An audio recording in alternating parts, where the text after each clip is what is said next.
Assalamualaikum warahmatullahi wabarakatuh. Alhamdulillahi rabbil alamin. Wabihi nasta'inu ala umurid dunya waddin. Ashhadu an la ilaha illallah wahdahu la syarikalah. Iyyahu na'budu wa iyyahu nasta'in. Wa ashhadu anna Muhammadan abduhu wa rasuluh al-mab'usu rahmatan lil alamin. Allahumma salli wa sallim ala sayyidina wa habibina wa maulana Muhammadin wa ala alihi wa sahbihi ajma'in. Rabbi shrahli sadri wa yassirli amri wahlul 'uqdatam min lisani yafqahu qawli. Puji syukur kehadirat Allah Subhanahu wa taala, salawat dan salam teruntuk junjungan kita Nabi Muhammad sallallahu alaihi wasallam. Baiklah siswa dan siswi kelas 12 MAN 14 Jakarta yang dirahmati Allah, mari kita awali kegiatan pembelajaran kita pada pertemuan kali ini dengan membaca basmalah. Bismillahirrahmanirrahim. Mudah-mudahan Allah senantiasa memudahkan kita dalam menimba ilmu pengetahuan, khususnya dalam memahami materi dalam mata pelajaran akidah akhlak pada pertemuan kali ini. Adapun materi yang akan kita bahas adalah etika bergaul dalam Islam. Etika berasal dari kata etos yang berarti watak, kesusilaan atau adat kebiasaan. Etika berkaitan erat dengan moral yang berarti cara hidup seseorang dengan melakukan perbuatan yang baik dan menghindari perbuatan atau tindakan yang buruk. Etika juga berarti ilmu yang menjelaskan baik dan buruk dan menerangkan apa yang seharusnya dilakukan oleh manusia. Ki Hajar Dewantara mengartikan etika sebagai ilmu yang mempelajari tentang kebaikan dan keburukan dalam kehidupan manusia. Sedangkan bergaul ialah berbaur dengan individu atau kelompok dalam kehidupan manusia yang notabene-nya sebagai makhluk sosial. Jadi yang dimaksud dengan etika bergaul adalah aturan tingkah laku untuk berinteraksi dan berkomunikasi dengan sesama manusia sehingga terjalin hubungan yang baik antar individu. Islam mengajarkan umatnya untuk mengusahakan etika bergaul yang baik. Dalam etika pergaulan sesama muslim, Al-Quran memberikan penekanan pada prinsip persaudaraan. Al-Quran juga memerintahkan untuk bersikap kasih sayang, berlaku adil, dan berbuat kebaikan kepada sesama agar dapat saling mengenal dan tercipta hubungan yang baik antar sesama. Selain itu, terdapat pula beberapa sikap yang harus dihindari seperti dilarang menghina, berprasangka buruk, mencari-cari kesalahan orang lain, bergunjing, fitnah, permusuhan, dan perbuatan buruk lainnya. Allah Subhanahu wa taala berfirman, sesungguhnya Allah menyuruh kamu berlaku adil dan berbuat kebajikan, memberi kepada kaum kerabat, dan Allah melarang dari perbuatan keji, kemungkaran, dan permusuhan. Quran Surah An-Nahl ayat 90. Berdasarkan firman Allah dalam Quran Surat An-Nahl ayat 90, jelas sekali Allah melarang permusuhan. Biasanya permusuhan berawal dari perbuatan-perbuatan buruk yang dilakukan ketika bergaul dengan sesama.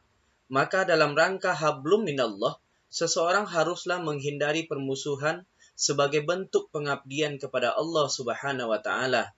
Sebab sesuatu yang sudah dilarang Allah wajib untuk ditinggalkan. Sedang dalam rangka hablum minan nas, seseorang haruslah senantiasa menebar kebaikan kepada sesama. Dimulai dari hal yang sederhana, yaitu mempraktekkan etika bergaul yang baik dalam kehidupan. Pertama, etika bergaul dengan teman sebaya. Teman sebaya dalam Kamus Besar Bahasa Indonesia diartikan sebagai kawan, sahabat, atau seseorang dengan usia yang hampir sama. Sebagai makhluk sosial, seseorang akan mencari teman dan sahabat dalam menjalani kehidupannya. Teman dan sahabat tersebut secara langsung dan tidak langsung akan mempengaruhi dirinya dalam bergaul. Sebagaimana yang diketahui bahwa faktor lingkungan termasuk lingkungan pergaulan antar sesama teman sangat mempengaruhi kepribadian seseorang. Ali bin Abi Thalib radhiyallahu anhu berkata, "Jika kalian ingin melihat kepribadian seseorang, lihatlah bagaimana teman-temannya." Rasulullah Shallallahu alaihi wasallam bersabda, "Seseorang bergantung pada agama temannya, maka perhatikanlah siapa yang dijadikan teman." Hadis riwayat Ahmad. Oleh karena itu, seseorang perlu mencari teman sebaya yang baik. Abu Sulaiman Al-Darani mengingatkan, janganlah bergaul kecuali kepada salah satu dari dua orang ini. Orang yang menasehatimu dalam hal-hal duniawi, atau seseorang yang senantiasa bertambah setiap saat amal-amal akhiratnya. Maka, penting sekali untuk mencari teman yang cinta ilmu dan berakhlak baik, serta tidak berteman dengan orang-orang yang fasik, yaitu orang yang senantiasa berbuat dosa meskipun yang diperbuat itu adalah dosa yang kecil. Adapun etika bergaul dengan teman sebaya di antaranya, pertama, menyapa ketika bertemu. Hal sederhana yang dapat melanggengkan pertemanan adalah dengan menyapa ketika bertemu. Menyapa ketika bertemu diiringi senyum akan membuat seseorang tampil sebagai pribadi yang ramah dan akan mudah disenangi oleh orang lain. Apalagi jika dua orang yang sudah berteman kemudian saling sapa, tentu akan menambah keakraban di antara keduanya.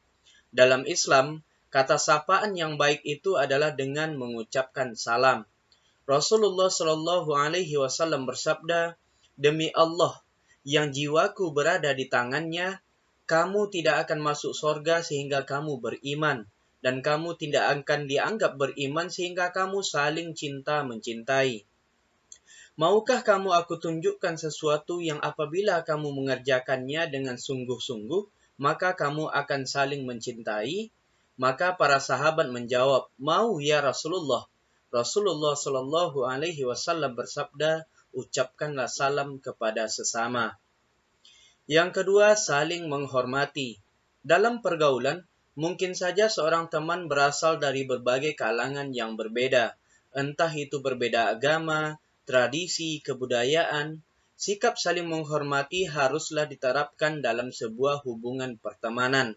Sikap saling menghormati berarti menempatkan hak dan kewajiban secara seimbang.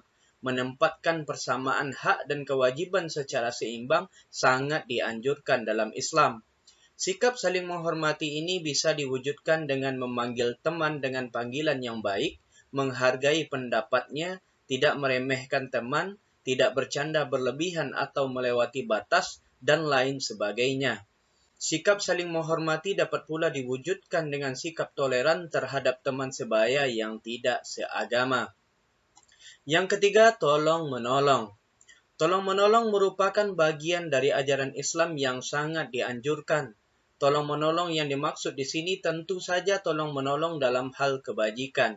Rasulullah Shallallahu alaihi wasallam bersabda, dari Abu Hurairah radhiyallahu anhu, Rasulullah Shallallahu alaihi wasallam bersabda, Allah akan selalu menolong hambanya selama hamba itu mau menolong saudaranya. Hadis riwayat Muslim. Yang keempat, berkasih sayang karena Allah. Kasih sayang merupakan perasaan ingin saling menjaga dan membuat bahagia orang yang disayang. Kasih sayang antar teman atau anggota masyarakat sangat penting. Kasih sayang akan melahirkan kekuatan yang besar. Kasih sayang akan menciptakan masyarakat yang rukun, solid, dan kompak, serta akan melahirkan kepekaan sosial yang kuat. Bahkan, seseorang yang menyayangi temannya dengan tulus akan melahirkan persaudaraan yang hakiki.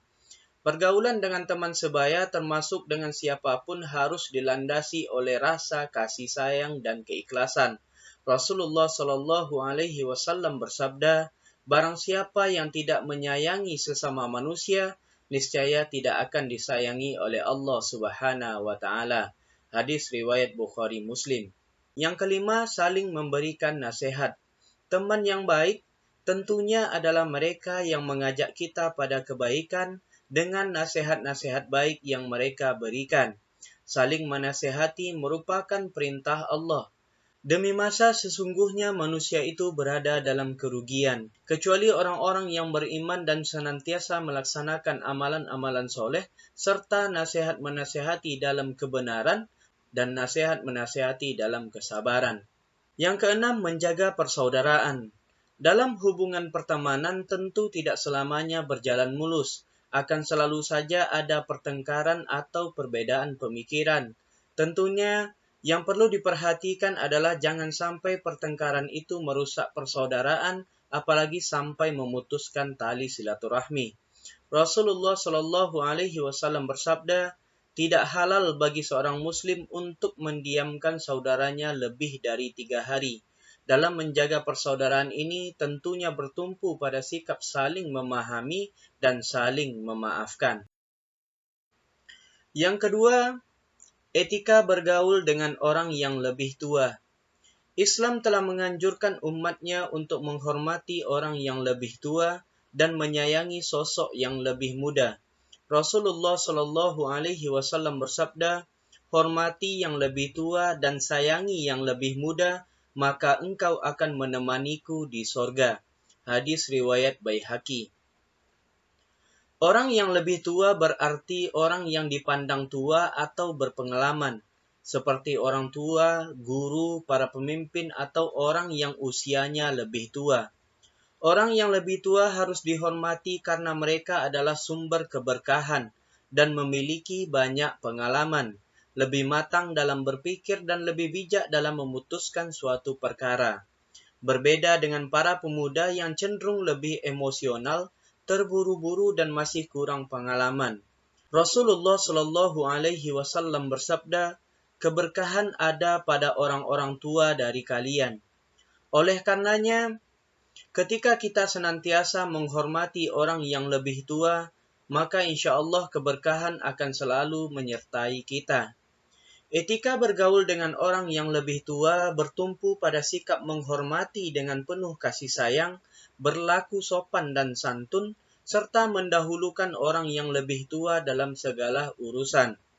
Rasulullah Shallallahu Alaihi Wasallam bersabda, sesungguhnya malaikat Jibril memerintahkanku untuk mendahulukan orang yang lebih tua. Hadis riwayat Ahmad. Perilaku mendahulukan orang yang lebih tua telah dicontohkan oleh sahabat Nabi Ali bin Abi Thalib. Suatu hari, Ali bin Abi Thalib terburu-buru keluar rumah untuk menunaikan sholat subuh berjamaah di masjid. Di tengah perjalanan, Ali bin Abi Thalib berjumpa dengan seorang lelaki tua dari kaum Yahudi. Lelaki tua itu berjalan menuju arah yang sama dengan Ali. Karena keluhuran akhlaknya, Ali bin Abi Thalib radhiyallahu anhu tidak mau mendahului orang tua tersebut walaupun ia berjalan lamban. Hormat kepada orang yang lebih tua melambangkan keluhuran akhlak seseorang.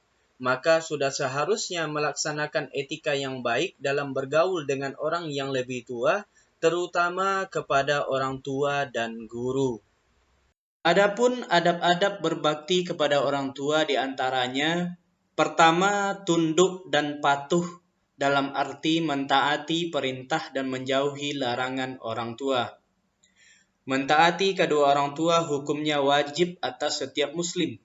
Tidak diperbolehkan sedikit pun menolak perintah orang tua, kecuali apabila orang tua menyuruh untuk menyekutukan Allah Subhanahu wa Ta'ala. Sebab tidak boleh mentaati makhluk untuk mendurhakai Allah Subhanahu wa Ta'ala.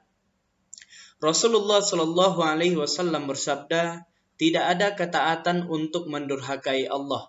Sesungguhnya ketaatan itu hanya dalam melakukan kebaikan. Sudah seharusnya seorang anak patuh dan mengikuti nasihat orang tuanya selama nasihat itu baik dan tidak bertentangan dengan ajaran Islam. Namun jika nasihat tersebut tidak sesuai dengan ajaran Islam, maka anak berhak bahkan diharuskan untuk menolaknya. Akan tetapi penolakan tersebut tetap dilakukan dengan cara yang baik dan santun. Yang kedua, berterima kasih kepada kedua orang tua. Jasa kedua orang tua terhadap anak begitu besar.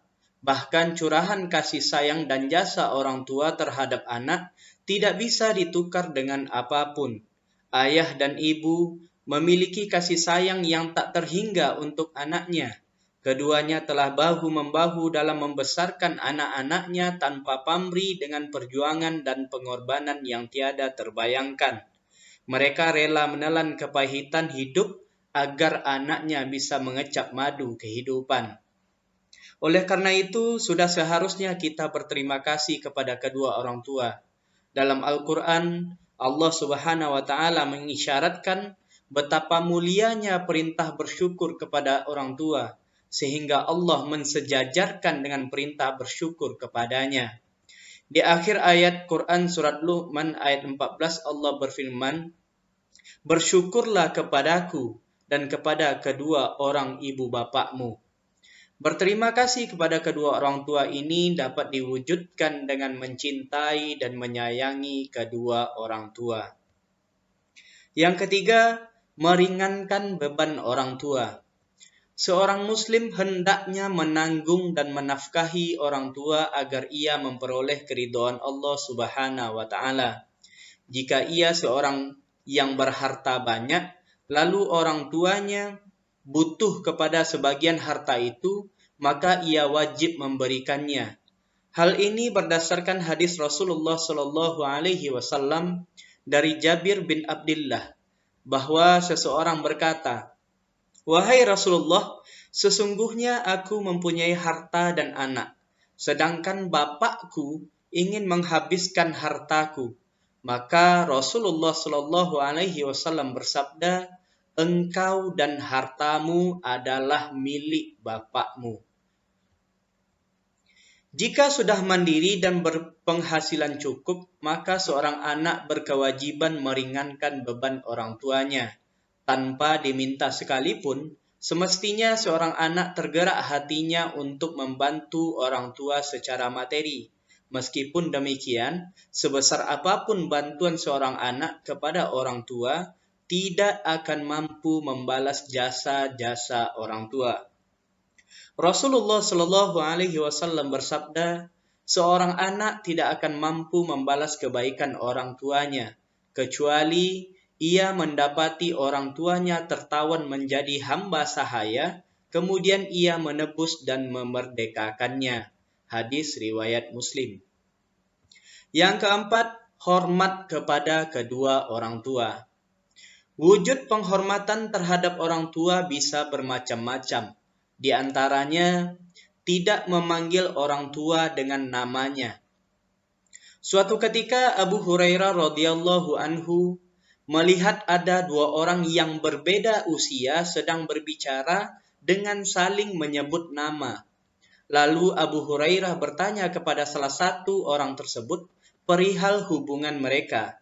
Orang tersebut menjawab, "Ia adalah bapakku." Maka Abu Hurairah berkata kepadanya, "Janganlah kamu panggil bapakmu dengan namanya, jangan berjalan di depannya, dan jangan duduk sebelumnya." Wujud penghormatan yang lain bisa dalam bentuk bertutur kata yang baik dan lemah lembut.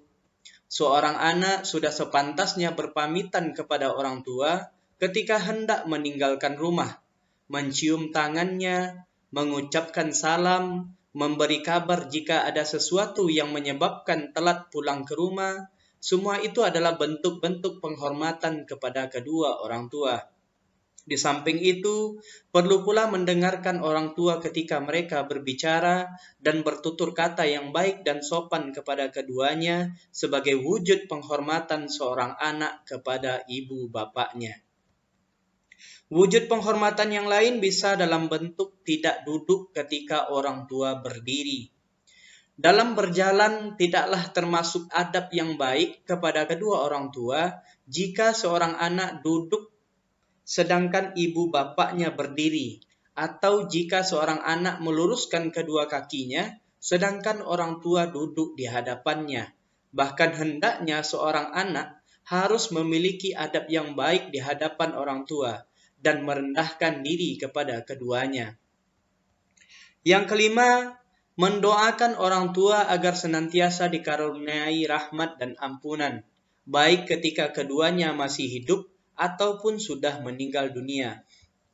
Salah satu bentuk berbakti kepada kedua orang tua, berbaktinya seorang anak kepada kedua orang tuanya adalah ketika seorang anak banyak mendoakan kedua orang tuanya.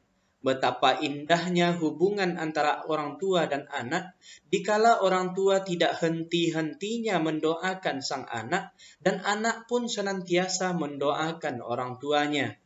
Niscaya Allah akan menurunkan berkahnya, menyatukan hati anak dan orang tua dalam ikatan yang mulia dan hidup yang bahagia. Yang keenam, berbakti kepada kedua orang tua setelah orang tua wafat. Ketika orang tua meninggal dunia, bukan berarti seorang anak berhenti berbakti kepada kedua orang tuanya. Bakti dan penghormatan kepada orang tua masih harus dilakukan, sebab hubungan antara orang tua dan anak tidak akan terputus meskipun salah satunya meninggal dunia. Berbakti kepada orang tua setelah orang tua wafat dapat dilakukan dengan menyelenggarakan jenazahnya, mulai dari memandikan, mengafani, menyolatkan sampai dengan menguburkan. Kemudian menunaikan wasiat orang tua jika mereka berwasiat, melunasi hutang-hutangnya selama hidup, serta senantiasa menjalin hubungan baik dengan orang-orang yang pernah menjadi teman karib orang tua kita. Adapun adab seorang murid kepada guru diantaranya: 1. Mentaati perintahnya selama perintah itu tidak bertentangan dengan ajaran agama. Seorang pelajar hendaknya patuh kepada gurunya serta tidak membelot dari pendapat, perintah, dan nasihat-nasihatnya. Bahkan idealnya, sikap pelajar kepada guru seumpama sikap seorang pasien kepada seorang dokter yang menangani penyakitnya. Imam Nawawi mengatakan nasihat guru sangat diperlukan bagi murid seperti orang sakit yang butuh nasihat dokter. Oleh karena itu, hendaklah seorang murid selalu meminta saran terlebih dahulu kepada sang guru atas apapun yang akan ia lakukan, serta berusaha mendapatkan restunya. Dalam beradab kepada guru, hendaknya seorang murid mematuhi guru dengan sepenuh hati. Seorang murid senantiasa mematuhi apa yang diperintahkan oleh gurunya dengan rasa taat, selama perintah dari guru tersebut tidak bertentangan dengan ajaran syariat Islam. Yang kedua, jika bertemu dengan guru, ucapkanlah salam. Bentuk rasa hormat kepada guru dapat dilakukan dalam bentuk mengucapkan salam ketika bertemu. Hal ini selaras dengan hadis Rasulullah SAW yang diriwayatkan oleh Bukhari Muslim, bahwa yang lebih muda memberi salam kepada yang lebih tua. Jika bertemu guru, hendaknya seorang murid terlebih dahulu mengucapkan salam, mendekat kepadanya jika jaraknya jauh, agar tidak berteriak ketika memanggilnya. Tidak mengucapkan salam dari jauh dan tidak pula dari belakangnya. Akan lebih baik melangkah mendekati guru terlebih dahulu, kemudian barulah mengucapkan salam. Yang ketiga, memperhatikan dengan wajah menyenangkan dan penuh semangat saat guru memberikan pelajaran. Imam Ghazali mengatakan, ilmu tidak akan diraih kecuali dengan ketawaduan serta mendengarkan dengan baik. Sudah menjadi keharusan bagi murid untuk fokus dalam belajar.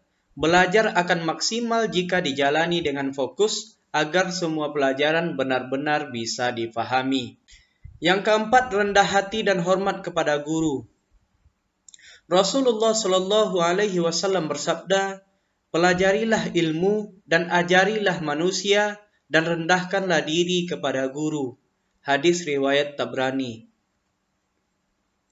Seorang pelajar hendaklah merendahkan diri kepada guru dan sopan kepadanya, serta menghormati guru walaupun gurunya tidak terkenal atau lebih muda umurnya, dan nasabnya lebih rendah dari sang murid. Seperti kata penyair, ilmu itu tidak bisa mencapai pemuda yang menyombongkan diri, sebagaimana air bah tidak bisa mencapai tempat yang tinggi. Maka, Penting sekali untuk bersikap hormat dan sopan kepada guru. Semisal ketika duduk, haruslah dengan posisi yang sopan, tidak lebih tinggi dari guru serta tidak mengangkat kaki. Selain itu, sang murid harus berkata dengan sopan kepada gurunya, tidak menggunakan kata-kata kasar atau kata-kata yang bisa menyakiti perasaan gurunya. Sang murid hendaknya senantiasa berbicara dengan nada yang lemah lembut ketika ia berbicara dengan guru. Tidak diperkenankan untuk memotong atau menyela pembicaraan guru. Sekiranya hendak berbicara atau bertanya, maka tunggu sang guru selesai berbicara. Bahkan menunggu sang guru mempersilahkan atau memberi izin. Sesungguhnya, merendahkan diri di hadapan guru adalah sebuah kemuliaan. Menundukkan diri untuknya adalah sebuah kebanggaan. Dan tawaduk kepadanya adalah sebuah ketinggian derajat. Yang kelima, senantiasa menjaga nama baik guru, tidak menceritakan aib atau kesalahan guru.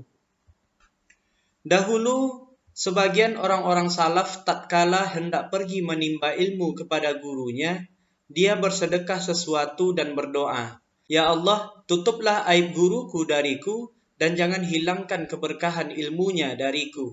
Amalan ulama salaf ini mengisyaratkan pentingnya menjaga nama baik guru. Tidak mencari-cari kesalahan dan kelemahan guru, tidak membicarakan sesuatu yang buruk tentang guru, bahkan selama guru benar, maka murid wajib membela guru dari gunjingan orang lain ataupun dari perbuatan buruk orang lain. Ketika ada seorang teman atau orang lain berkata buruk terhadap gurunya, maka seorang murid haruslah menolak dan membela gurunya. Yang keenam, ikhlas dalam menerima teguran dan nasihat guru. Bersabar terhadap sikap guru juga merupakan adab yang mesti dilakukan. Teguran atau marahnya seorang guru hendaknya tidak mengurangi sedikit pun penghormatan seorang pelajar terhadap gurunya. Apalagi sampai beranggapan bahwa apa yang dilakukan oleh gurunya itu adalah suatu kesalahan. Seorang pelajar harus membangun anggapan yang positif bahwa teguran atau marahnya seorang guru merupakan suatu nikmat yang dianugerahkan Allah Subhanahu wa taala kepadanya sebagai wujud perhatian seorang guru terhadap muridnya. Yang ketujuh, mendoakan guru baik ketika masih hidup ataupun sudah meninggal dunia. Seorang murid hendaknya tidak pernah melupakan jasa-jasa gurunya, memandangnya dengan pandangan memuliakan, menjaga hubungan baik dengan guru, mengunjungi guru ketika guru sakit atau ditimpa musibah, mendoakan guru baik ketika masih hidup ataupun telah meninggal dunia, serta menghormati keluarga dan orang-orang terdekat yang dicintainya. Apabila sang guru telah wafat, seorang pelajar hendaknya menyempatkan diri berziarah ke makamnya, memohon ampun kepada Allah Subhanahu wa taala untuknya, melestarikan tradisi-tradisi mulia yang pernah dilakukannya, serta mengamalkan ilmu yang pernah diajarkannya. Yang ketiga, etika bergaul dengan orang yang lebih muda. Orang yang lebih muda yang dimaksud di sini adalah anak-anak, remaja, atau seseorang dengan usia yang lebih muda. Dalam bergaul dengan anak kecil, Rasulullah Shallallahu Alaihi Wasallam memberi teladan saat beliau mencium Hasan dan Husain di hadapan Al-Aqra bin Habis. Melihat hal itu, Al-Aqra bin Habis terheran-heran, lalu ia berkata, "Wahai Rasulullah Shallallahu Alaihi Wasallam, saya mempunyai 10 orang anak, tetapi tidak ada seorang pun yang pernah aku cium seperti yang engkau lakukan saat ini." Rasulullah Shallallahu Alaihi Wasallam memandangnya dan berkata, "Barang siapa yang tidak menyayangi sesama manusia, niscaya tidak akan disayangi oleh Allah Subhanahu wa taala." Rasulullah senantiasa senang bergaul dengan anak-anak dan berusaha menggembirakan hati anak-anak kecil, menghibur mereka. Bila ada tamu yang mengunjungi Rasulullah dan membawa oleh-oleh, maka sosok yang diberikan oleh-oleh terlebih dahulu adalah anak-anak. Hal ini menunjukkan bahwa penting sekali untuk menyayangi orang yang lebih muda sesuai dengan apa yang telah dicontohkan oleh Rasulullah. Adapun etika bergaul dengan orang yang lebih muda di antaranya, 1. memberi perhatian dan kasih sayang. Rasulullah Shallallahu Alaihi Wasallam bersabda, tidak termasuk umatku orang yang tidak menghormati yang lebih tua, tidak menyayangi yang lebih muda, dan tidak pula mengerti hak seorang yang alim. Perhatian dan kasih sayang ini dapat dilakukan dengan komunikasi yang baik, karena pada hakikatnya seseorang yang usianya lebih muda juga ingin dihargai, didengar, dan diperhatikan keluhan-keluhan mereka. Dalam hal ini, tentunya sebagai sosok yang lebih tua, haruslah bersikap tegas namun tetap akrab dengan mereka, melakukan pendekatan yang persuasif, dan memberikan perhatian yang cukup adalah bentuk perhatian orang yang lebih tua kepada yang lebih muda. Yang kedua, memberi teladan yang baik. Orang yang lebih muda biasanya akan cenderung meniru siapa saja yang menurut mereka layak untuk ditiru, seperti guru, ulama, artis, ataupun para tokoh lainnya. Maka dalam bergaul dengan orang yang lebih muda, haruslah memberikan teladan yang baik kepada mereka. Seorang adik sedikit banyaknya akan meniru perilaku kakaknya, begitu seterusnya. Yang ketiga, memberi nasihat. Bergaul dengan orang yang lebih muda, pada dasarnya ditujukan untuk menjadikan atau mempersiapkan generasi yang lebih baik. Karena merekalah yang akan melanjutkan perjuangan dan pemeran utama di masa depan. Oleh karenanya, senantiasa memberikan nasihat dan membekali mereka dengan ilmu yang bermanfaat haruslah senantiasa dilakukan. Orang tua akan senantiasa menasihati anak-anaknya, seorang guru akan selalu memotivasi murid-muridnya, semua itu dalam rangka menyiapkan generasi yang hebat di masa mendatang. Nasihat-nasihat yang diberikan oleh orang yang lebih tua tentunya haruslah dengan cara-cara yang lembut dan bijak agar nasihat tersebut bisa diterima dengan baik. Yang keempat, etika bergaul dengan lawan jenis. Islam adalah agama yang mengatur tata kehidupan manusia. Islam sesungguhnya tidak melarang bergaul dengan siapapun, termasuk pergaulan dengan lawan jenis. Laki-laki dan perempuan merupakan makhluk Allah yang telah diciptakan untuk berpasang-pasangan, sehingga merupakan suatu keniscayaan dan sangat wajar jika terjadi pergaulan di antara mereka. Dalam pergaulan tersebut, masing-masing berusaha untuk saling mengenal, bahkan lebih jauh lagi, ada yang berusaha saling memahami, saling mengerti, dan ada yang sampai hidup bersama dalam kerangka hidup berumah tangga. Pergaulan yang baik dengan lawan jenis hendaklah tidak didasarkan pada nafsu syahwat yang dapat menjerumuskan pada pergaulan bebas yang dilarang agama. Islam sangat memperhatikan batasan-batasan yang sangat jelas dalam pergaulan antara laki-laki dengan perempuan. Islam mengajarkan dalam pergaulan dengan lawan jenis untuk senantiasa saling menjaga diri, menghormati, dan menghargai atas dasar kasih sayang yang tulus karena Allah Subhanahu wa Ta'ala. Adapun etika bergaul dengan lawan jenis di antaranya, 1. Berteman semata-mata karena Allah. Dalam bersahabat, bergaul, dan berkomunikasi dengan lawan jenis harus didasarkan pada prinsip semata-mata karena Allah. Indikatornya adalah senantiasa berusaha untuk melakukan aktivitas dengan saling menjaga kehormatan sesuai dengan petunjuk Allah Subhanahu wa Ta'ala. Rasulullah Shallallahu Alaihi Wasallam bersabda dalam sebuah hadisnya, ada 3 perkara, barang siapa yang terdapat padanya ketiga hal tersebut, maka ia akan merasakan manisnya iman. Salah satunya yaitu mencintai dan membenci semata-mata hanya karena Allah. Hadis riwayat Muslim. Yang kedua, menutup aurat. Dalam pergaulan dengan lawan jenis diwajibkan bagi laki-laki dan perempuan untuk menutup auratnya. Batas aurat laki-laki adalah dari pusar sampai lutut, sedangkan aurat perempuan adalah seluruh tubuh kecuali muka dan telapak tangan. Yang ketiga, menundukkan pandangan.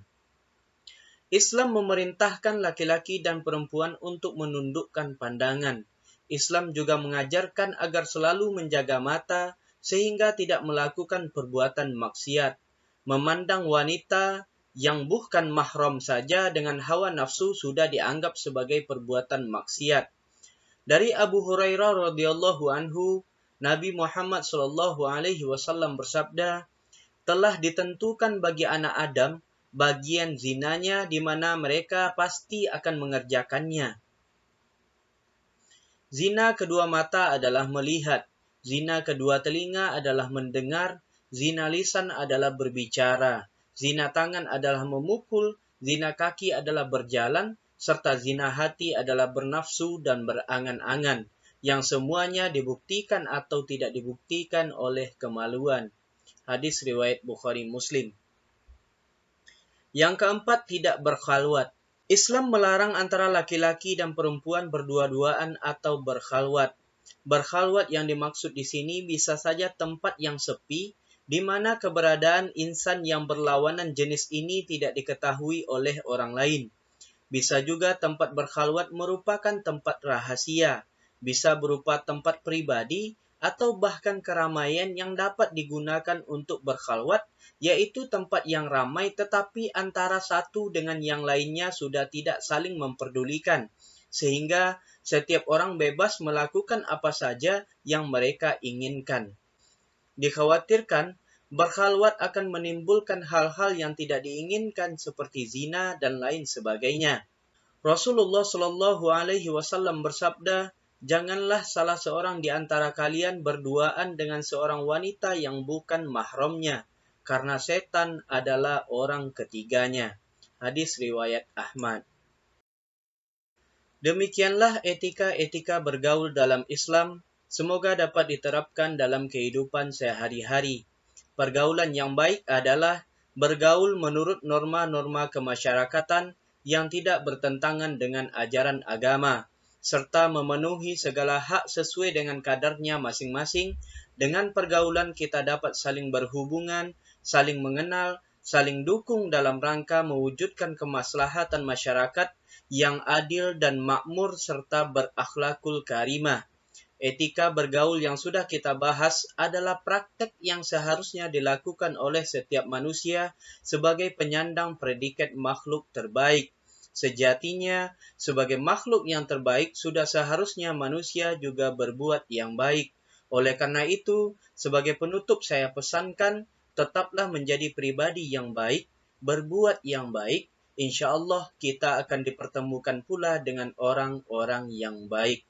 Terima kasih atas perhatian. Mohon maaf atas segala kesalahan. Kita akhiri dengan membaca hamdalah. Alhamdulillahirabbil alamin. Wassalamualaikum warahmatullahi wabarakatuh.